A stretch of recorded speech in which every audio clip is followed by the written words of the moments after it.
monsieur. Bonjour. Vous êtes monsieur Abdeltif. Même. Oui, et Du centre de promotion des exportations. vous faites quoi exactement comme société? Nous donnons comme mission principale d'accompagner les entreprises tunisiennes à aller sur les marchés internationaux, à se positionner sur ces marchés internationaux et à développer le flux d'affaires qu'ils peuvent avoir avec les acteurs sur ces marchés. Et vous êtes présent au salon e-commerce à Paris. C'est la troisième fois consécutive qu'on est présent. Moi personnellement, c'est la première fois où je viens. J'estime qu'au bout de 3 participations successives, il est important pour le premier responsable de venir sur place, d'être en contact avec les participants tunisiens, de sentir le salon, de voir quelle est la dynamique du salon, comment il va se développer, et puis de retour de valider si oui ou non on continue à participer à ce salon, et si on participe à ce salon, comment on s'organise, comment on se prend suffisamment à l'avance, comment on fait en sorte que nous ne participons pas pour participer, mais nous participons pour à la fois consolider l'image de la Tunisie comme pays qui s'est investi, qui a investi dans les technologies de l'information et de la communication, mais également générer un flux de business pour les entreprises. Là, on ne fait pas de l'angélisme, on est là pour faire du business. Et qu'est-ce que vous pensez du e-commerce en Tunisie? Je pense que l'e-commerce en Tunisie n'a pas encore connu l'envol qu'il peut et qu'il doit connaître. Notre centre d'intérêt à travers cette participation au niveau du salon e-commerce en France, c'est d'abord actualiser ses connaissances sur cette mouvance qui est en train de bouleverser le commerce à l'international. Il y a aujourd'hui des chiffres qui, il y a quelques années, n'avaient aucune crédibilité. Il y a de plus en plus de commerce qui se fait à travers le canal e-commerce. Il y a des métiers qui se développent autour du e-commerce. Il y a des métiers vieux comme le monde, comme la logistique, qui sont en train aujourd'hui de se déployer différemment. Le marketing ne se fait plus de la même manière. Le contact avec les clients ne se fait plus de la même manière. Donc cette révolution qui est en train de connaître le commerce électronique est en train de créer elle-même une seconde révolution qui va toucher tous les métiers qui sont autour du e-commerce. Et donc il est important pour le premier responsable du centre de promotion des exportations de se rendre sur place et de voir un peu ces évolutions, de sentir un peu la dynamique porteuse pour les années à venir et de voir comment les entreprises tunisiennes en Tunisie, les 200 ou 250 entreprises qui sont dans les technologies de l'information puissent tirer avantage de cette dynamique. En fait, quels sont les problèmes du e-commerce en Tunisie?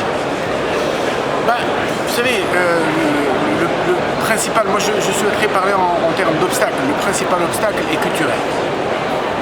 Aujourd'hui, nous sommes encore dans une logique de je vais moi-même, je touche, je fais le tour. Il y a un plaisir associé au fait d'aller faire des achats. D'ailleurs, en France, nous parlons beaucoup de e-commerce, mais sachez que le e-commerce ne représente que 5% du commerce qui se fait dans ce grand pays. Donc, il ne faut pas se leurrer. Le e-commerce, c'est d'abord une culture, c'est une mentalité, c'est une pratique d'affaires, c'est une infrastructure, c'est un niveau d'éducation bien déterminé, c'est également une volonté de faire les choses différemment, à la fois pour les entreprises qui doivent créer de la proximité, non pas en associant leur marque ou à une proximité géographique, mais en associant cette proximité de plus en plus à la proximité digitale et donc à le OI. Et pour le citoyen, pour le consommateur, il s'agit de se dire, écoutez, si je peux rendre service à l'écologie, à l'environnement, avoir un comportement responsable écologiquement parlant, eh bien, je dois faire des économies de carburant et autant que possible, s'il y a possibilité de se faire livrer pour les produits répétitifs comme, je ne sais pas moi, les produits de nettoyage, etc. Je sais qu'est-ce que je consomme mensuellement, je peux passer une commande, être livré à distance, payer à distance, etc. et gagner ou mettre le temps que je passe dans les queues, dans l'attente, etc., à faire autre chose plus intéressant dans le domaine du tourisme, dans des activités qui sont porteuses d'emplois, qui sont porteuses de valeur ajoutée pour l'ensemble du pays. Donc c'est toute une dynamique sociétale. C'est pas uniquement une portion de business à développer. Il y a tout un comportement. Moi je suis très optimiste parce que nous pouvons aujourd'hui en Tunisie être très fiers du fait que nous avons fait une e-revolution. Finalement, la révolution tunisienne est bâtie sur les réseaux sociaux. Elle s'est construite autour de cet échange extraordinaire qui s'est fait entre les jeunes tunisiens pour dire écoutez, basta, allez, fini, on arrête avec ce système et on prend une gouvernance démocratique. C'est formidable. Les jeunes tunisiens montrent la voie à tous les pays du monde. Aujourd'hui, il s'agit de faire une deuxième révolution, et cette révolution, c'est une révolution du business, et d'aller vers un business classique très faible, très maigre en valeur ajoutée, vers un commerce de plus en plus développé et riche en valeur ajoutée. Et en fait, qu'est-ce que vous pensez de l'absence de Tunisie Télécom et de Technopole Sfax? Écoutez, nous passons, comme vous le savez très bien, par une période de transition où les entreprises publiques ou semi-publiques, comme Tunisie Télécom, ont été fragilisées par un certain nombre d'événements et ceci fait que ce n'est pas toujours facile de prioriser les actions à faire. Et je pense que la direction générale de la Tunisie Télécom, qui j'ai totalement confiance, est en train de faire les choses afin de d'abord sécuriser le service Tunisie Télécom. Et ce qui est bien à noter, c'est que nous sommes en évolution continue depuis maintenant plus de 7 mois et en Tunisie, j'ai jamais eu de rupture de gaz, j'ai jamais eu de rupture de téléphone, j'ai jamais eu de rupture d'électricité. Les services publics vitaux pour le pays continuent à fonctionner. Je dois rendre hommage à tous mes collègues au niveau de Tunisie Télécom pour ça. Maintenant, le centre de promotion des exportations a ce rôle de fédérateur de différentes énergies qui sont dans ce secteur et Tunisie Télécom est avec nous, avec son sponsor, avec son produit, avec son label. Et ils seront beaucoup plus avec nous dans l'édition 2012 en engagement effectif, mais je ne les en veux pas parce qu'il y a des circonstances exceptionnelles. D'accord. Et qu'est-ce que vous pensez de l'absence des médias tunisiens? Écoutez, là aussi les médias vivent leur révolution. Nous sortons d'un système de copinage où le premier responsable d'une institution comme le CPEX a besoin d'investir dans sa propre image, dans sa propre personne. Nous passons dans une logique de communication institutionnelle qui fait que moi, personnellement, je n'ai pas besoin de communication pour moi.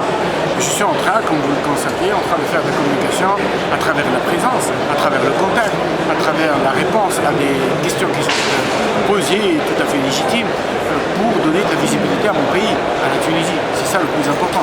C'est pas tellement la visibilité Est-ce que c'est une ignorance du e-commerce par les médias? Non, je ne pense pas. Vous savez, le plus grand problème auquel nous devons s'attaquer en Tunisie, c'est le problème de la communication. Je ne pense pas que les journalistes ignorent ou daignent ignorer un salon d'une importance aussi importante pour le commerce, le e-commerce et la Tunisie. Mais je pense que c'est... vous savez, il y a tellement de choses à faire, il y a tellement de sujets. Aujourd'hui, tout le monde est braqué sur les élections du 23 octobre.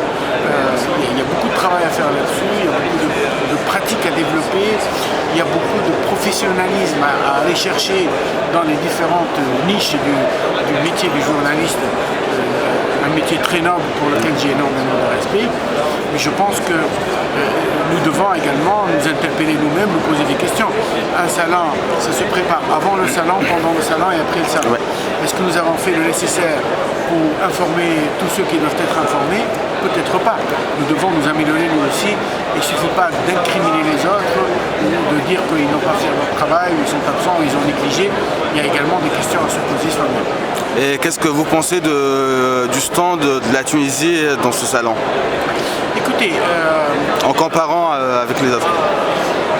Comme vous pouvez le constater, constatez vous-même, ce salon est un salon d'offreurs de services dans le e-commerce. La logique pays-pavillon n'existe pas. Nous sommes le seul pays arabe qui est là aujourd'hui. Il n'y a pas le Maroc, il n'y a pas la Jordanie, il n'y a pas l'Égypte. Nous sommes les seuls. Nous nous sommes inscrits depuis 3 ans dans une logique d'apprentissage de ce que peut nous apporter ce salon.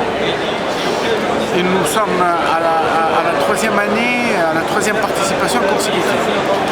C'est la première fois où je viens moi-même pour ce salon. D'habitude, j'envoie mes équipes. Et l'objectif, c'est de se dire, maintenant, qu'est-ce qu'on fait dans notre participation à ce salon?